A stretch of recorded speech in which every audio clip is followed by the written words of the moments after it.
Bom dia, pessoal do 8º ano, sejam todos bem-vindos, tá? Para mais uma aula de Geografia que está se iniciando agora, dando continuidade aos nossos conteúdos, né? Onde na aula passada a gente estava falando sobre a questão da regionalização, né, da América anglo-saxônica e da América Latina. Só recapitulando que a América anglo-saxônica vai ser a parte formada por Estados Unidos e Canadá, né? Por que é considerada América anglo-saxônica? Porque a colonização dos Estados Unidos e também do Canadá vai se dar a partir dos povos saxões, ok? Que eram os povos ingleses e os povos franceses. Já a América Latina, né, onde nós estamos, vai ser formada, então, pelo México, pela América Central e pela América do Sul. E por que América Latina? Porque vai ser colonizada pelos povos de língua latina, os latinos. Quais eram esses povos? Os espanhóis e os portugueses, tá? Então, nós temos essa regionalização aí da América anglo-saxônica e também da América Latina, tá? Dando continuidade, pessoal, na página 37, a gente vai estar falando sobre a colonização da América anglo-saxônica. E vocês vão perceber a diferença que existe entre a colonização da América Latina e a colonização da América anglo-saxônica. Enquanto a colonização da América Latina foi baseada numa colonização de exploração, ou seja, de explorar os recursos, de explorar o território, a colonização da América anglo-saxônica será destinada a uma colonização de povoamento. Ou seja, vamos povoar esses territórios a fim, né, de ocupar cada vez mais terras. Quais eram os principais interesses? Bom, na porção da América América anglo-saxônica, pessoal, né? Ou seja, da América do Norte, ali da porção da América do Norte, a gente vai encontrar terras com recursos naturais, condições naturais favoráveis para povoamento e também para exploração dos recursos. E essas terras, elas eram meio que semelhantes a essas terras até então europeias, né? Que o povo europeu vai sair da Europa em direção à América do Norte. Bom, então, já que a América do Norte, a América anglo-saxônica, apresentava características bem parecidas com a Europa, né? Ficava mais fácil a questão da adaptação desse povo, né, junto a essas terras. Além disso, muitos dos europeus estavam saindo da Europa, né, porque eles queriam ficar livres das perseguições políticas e também religiosas que eram muito intensas naquela época, né? Então, sair da Europa e para a América do Norte era um fator positivo, visto que apresentavam condições semelhantes à Europa, e também essa população que estava fugindo das guerras políticas, religiosas que tinha na Europa, né, em busca de segurança. Então, a ocupação, pessoal, do norte do continente americano, ou seja, essa parte norte formada por Estados Unidos e Canadá, né, da anglo-saxônica, ela vai ser totalmente diferente da questão latina, tá?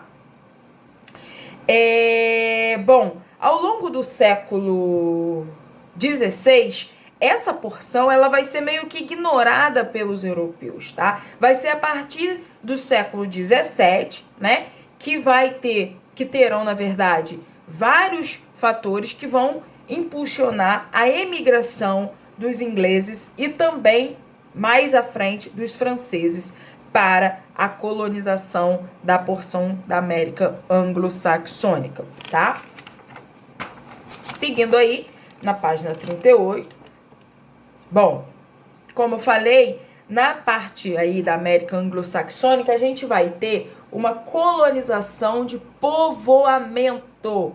Ou seja, muitos migrantes, muitas pessoas chegavam da Europa, tá, para se instalar nesse território americano com interesse não apenas explorar as terras, mas também de colonizar, de se instalar. Como que vai acontecer, por exemplo, a colonização, a ocupação do território dos Estados Unidos norte-americano? Vai se dar de leste para oeste, né? A gente vai ter aquela porção de leste adentrando para o oeste, e aí que vai surgir, né, as 13 colônias, que são famosíssimas quando a gente vai falar de Estados Unidos. Então, essas colônias vão se instalar, em princípio, pelo litoral ali leste dos Estados Unidos, e ao passo que vai colonizando essa porção leste, né, eles vão adentrando o território dos Estados Unidos e fazendo cada vez mais a colonização. Qual era o princípio dessa colonização de leste a oeste? Porque a porção leste é uma porção mais propícia, tá, para se morar, devido às características climáticas. Tem a questão também por ser o litoral, uma parte do litoral, né, de onde os europeus estavam chegando. Então, apresentava essas características.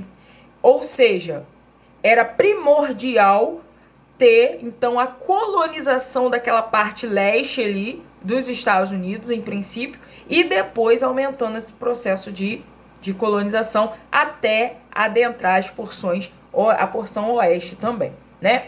Bom, nas colônias do sul ali dos Estados Unidos, né, a gente vai ter características muito favoráveis para a exploração de produtos, como, por exemplo, de algodão, cana, tabaco, arroz, tá? Então, a gente vai ter uma ocupação bem semelhante dessa porção aí, sul dos Estados Unidos, bem semelhante à questão da Espanha e de Portugal aqui na América Latina, com a intenção de explorar, tá? Já na parte norte e central, né, a gente vai ter uma colonização mais diferenciada, justamente porque a porção do território era menor e também a questão climática, tá? Que muitas das vezes não favorecia a instalação de pessoas, ok? E também o desenvolvimento de algumas atividades econômicas. Bom, então a Inglaterra ela vai passar a controlar cada vez mais o comércio e as atividades econômicas também ali dessa porção dos Estados Unidos, tá? E aí, então, a gente vai começar, então, cada vez mais controlar e transformar esse processo de exploração e também de exportação. A gente vai ter, então, ali nessa porção, principalmente leste dos Estados Unidos, a questão da troca comercial, ok? Bom, entre os séculos, né, 18 e 19, as colônias americanas vão passar por processos de movimentos por independência, né, em relação às metrópoles europeias, sobretudo da Inglaterra, tá? Então, esses movimentos vão resultar em grandes extensões de conflitos, tá? Pela essa questão da independência. Na página 38, a gente fala um pouco sobre essa questão da independência aqui da América Latina e também da América Anglo-Saxônica. A formação do território, né, da América Anglo-Saxônica vai apresentar várias questões ao longo do período, ao longo das histórias, tá? A população que ocupava essas áreas antes da chegada dos europeus, ela vai ser dizimada, ela vai ser escravizada, expulsa dos territórios, bem parecido com aqui na América Latina, né? Porque qual era a intenção? Era trazer o povo europeu para residir nessas terras. Então a gente vai ter muitos conflitos armados entre europeus e já residentes aqui da América anglo-saxônica. Então, as 13 colônias inglesas que vão ser estabelecidas, né, na América vão atrair diversos grupos, principalmente religiosos, tá? Com a questão pela busca do progresso e também da liberdade do seu povo e do seu território, tá? Na página 39 a gente tem aqui, ó, esse mapa, pessoal, dos Estados Unidos e a formação do território. Como que vai dar, então, a colonização de leste para oeste? A gente vai ter essa primeira porção aqui, ó, sendo colonizada, sendo povoada, e depois se expandindo mais para a porção oeste. A América Latina, né, a partir do século XVIII, o capitalismo ele vai passar por diversas transformações, e aí o cenário também vai mudar, né?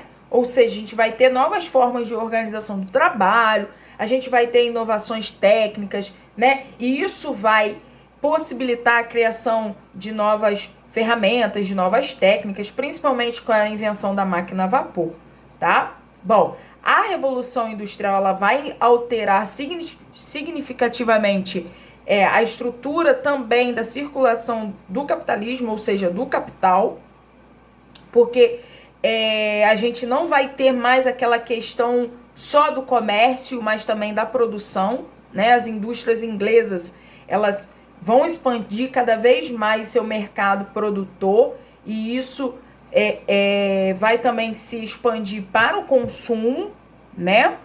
Então, era cada vez mais necessário reter matérias-primas das colônias, né? Sobretudo aqui do Brasil, por ser um país que apresenta diversas matérias-primas, recursos naturais, no caso, necessários para essa questão da produção, né? Então,